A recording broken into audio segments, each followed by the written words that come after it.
what is your stance on controlling handguns? I feel handguns kill many more people than high-capacity rifles, and handguns are not protected by the Second Amendment. I feel the Second Amendment is about military useful weapons, which would not include handguns.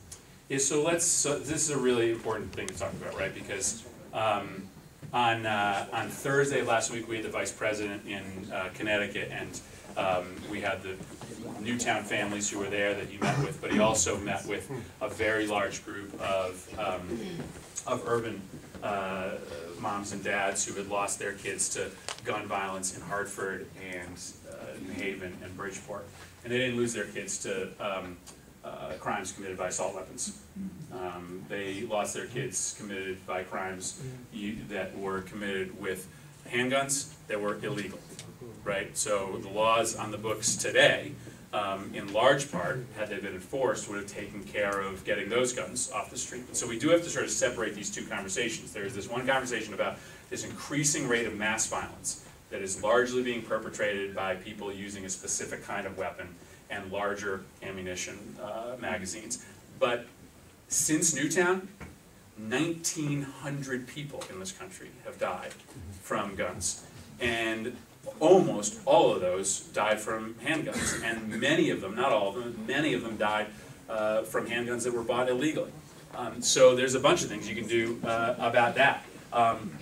First, you just got to put more police on the beat in these cities. These cities have, through these constant rounds of budget cuts, have had to take a lot of police off the streets. And so when you have more police on the streets, you're going to catch more illegal guns. And what Hartford has found in the last year is they've taken massive amounts of guns off the street of Hartford. They've reduced the number of gun crimes. There's a direct correlation between the number of guns, especially illegal guns that are on the streets of Hartford, and the number of crimes that are committed. And so if you have more cops out there, you're going to take more guns. Two, do the background checks. A lot of these guns are being bought in these cities without background checks. And so if you put background checks into effect on every single gun that's purchased, you will stop a lot of people from buying them. I forget the number, but you can look it up because I don't want to misquote it, but the number of people who have been stopped from buying a gun in the last 10 years of background checks is astounding. I mean, this system really does work when it goes into effect. Staff up the enforcement agencies that are working today. The ATF, which is the federal agency that is responsible for looking at illegal gun trafficking, doesn't have a director. It hasn't had a director in 6 years. So maybe we should just staff up the agencies that are in charge of looking at this stuff. And then I'd argue that it's time to have a federal statute on gun trafficking. It is not illegal. There's no federal law against gun trafficking. It is all state laws. The federal government should probably have strong laws regarding illegal gun running across this country so that the federal authorities can work with the state authorities to try to track down illegal guns. So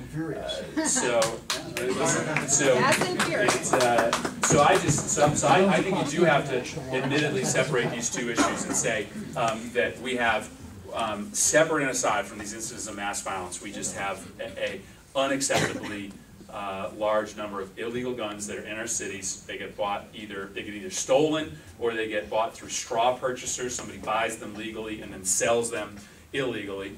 And that's a question of enforcement, and I think it's also a question of federal trafficking laws and background checks. And okay, step back from all this for a second.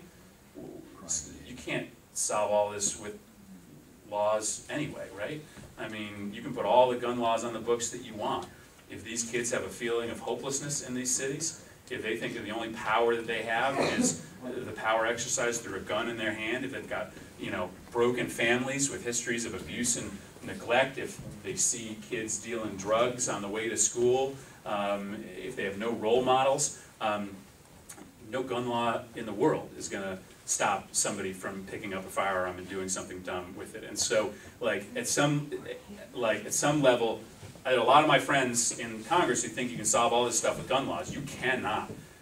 If you want to solve the problem of gun violence in general, but specifically urban gun violence, then you got to make these cities more livable places, and you got to give these kids a sense of hope that they simply don't have today. And that's a much bigger topic, but frankly, I would argue more important than any conversation that we have about specific gun laws. What was the original question? Handguns. It was about handguns. And so just so you know, I mean,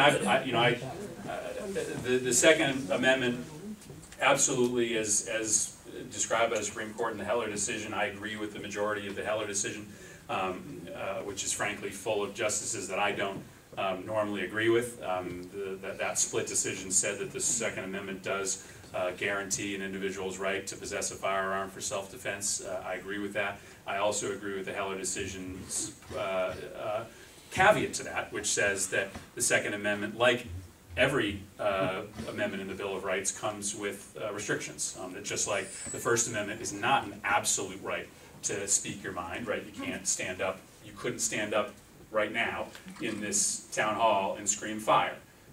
That is not allowed under the First Amendment. It is allowed, but there are penalties for doing it. And so the Second Amendment comes with restrictions as well, which is what the Supreme Court has said.